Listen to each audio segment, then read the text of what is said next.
All right. I've had a couple people ask how this 250 project is going, and I finally got the engine back in this thing.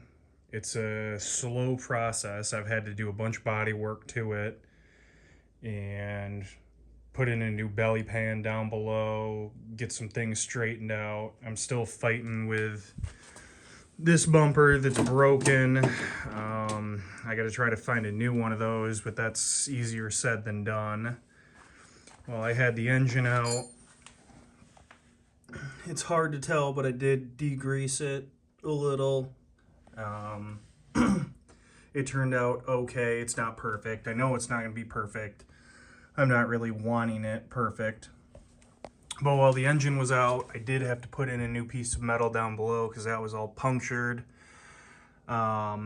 I had everything out except the gearbox and the steering shaft. That I all left out, but everything else came out. I did have the gas tank out. I cleaned it up the best I could, and I put a inline fuel filter in there. There's actually one that sits at the inside of the cap down at the bottom of the fuel tank. That one was extremely rotted out and soft, so I just took it out, screwed the cap back on, put a new line on there, and then ran this inline fuel filter in there in place of it. It got new breather lines. I did leave a little slack up here because this is the line that clips into your dash cluster or your panel up here, so that'll slip in there. Left it loose. New vent line. I did bypass this. I believe it's I think it's it's some type of fuel switch or bypass or something like that. The end was broken off of the cable, so I just bypassed it. It didn't look like it did much, and obviously it hasn't been working for a long time, so I just bypassed it. On the bottom of the oil reservoir, I did put a new line on that goes to the carb. This turned out to be a huge pain in the butt to get to bleed because obviously the oil's so thick and it's gravity fed. It took me a long time to burp out all the air. I actually had to pull it off the bottom of the carb first after I realized that it was going to take forever to burp all the air out, so I pulled it off the bottom of the carb. Off the bottom of the oil pump and bled the air out there. It makes a little bit of a mess. I don't think you can see it down in there. No, you can't see it. But down at the bottom of your oil pump down here, there's a line. You might be able to see it. No, you can't see it. But anyways, you gotta bleed the air there. I did, while I was in there, I had the motor out. I took the decompression valve off or out and replaced it with a bolt. It was leaking. It did not work. It's actually right here. It was missing a pin in the backside of this, so it was not functioning at all. I just decided to eliminate it. You don't really need a decompression valve on a 250. It's not that hard to pull over. Had the carb off, cleaned it, took it apart, lubed all the cables. I did get a new gasket kit for it and installed that. That was quite a pain to do that because you have to line up all the discs and everything for the screws that go through each different section. This, for you guys that are wondering, is the part number for the rebuild kit. I just got it off eBay. It was like $16. I'll attach that into the description. Some other things. Got the outlier for the bogey wheels, but I got all the bogey wheels bead blasted. New bearings put in. I still have to get the bearings for this one. This is a rear bogey wheel or the rear wheel that sits on the track.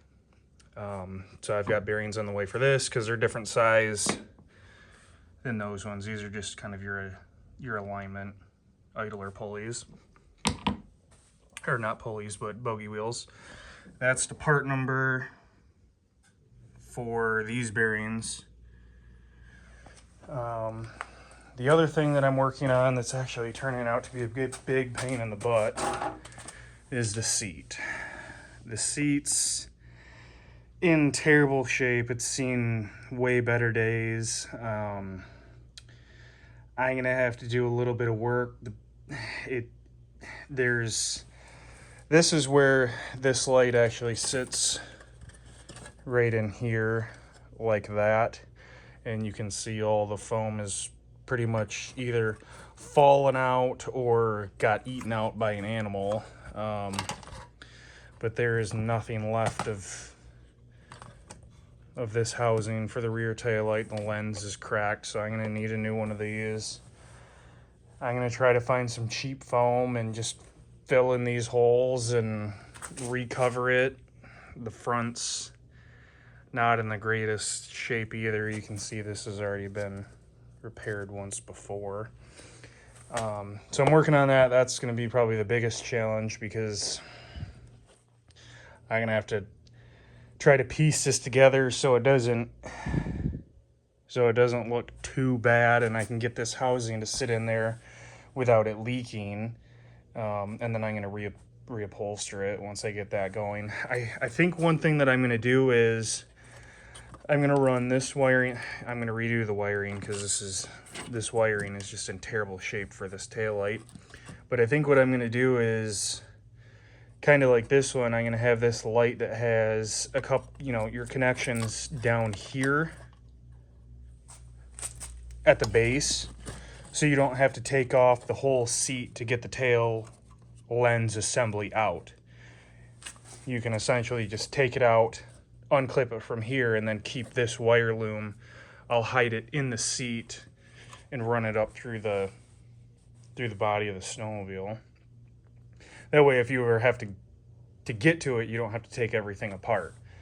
Because this does sit on the tunnel, sandwiched between the seat and the tunnel. There's no channel. It doesn't go inside the tunnel or anything, so it rubs on it, and that's where you get electrical issues going to the taillight, because there's only 3 wires. But if anyone knows where you can get one of these housings for these old ET250s, please let me know, because I am having a heck of a time trying to find something like this or even close to it. I'm coming up empty on that, so that's a little bit more challenging.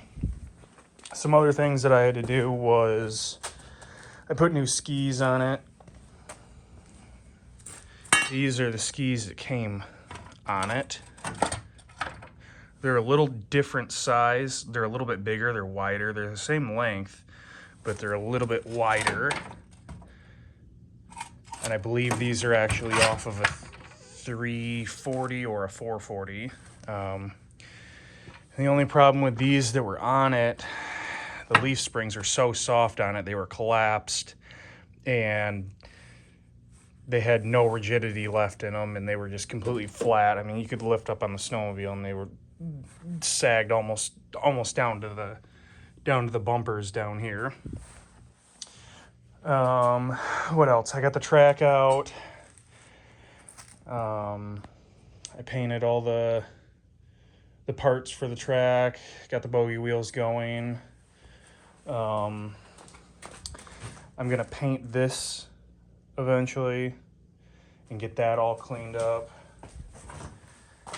Sorry, the garage is a mess right now. I've got all my parts and pieces up here, some pieces that I need to grease.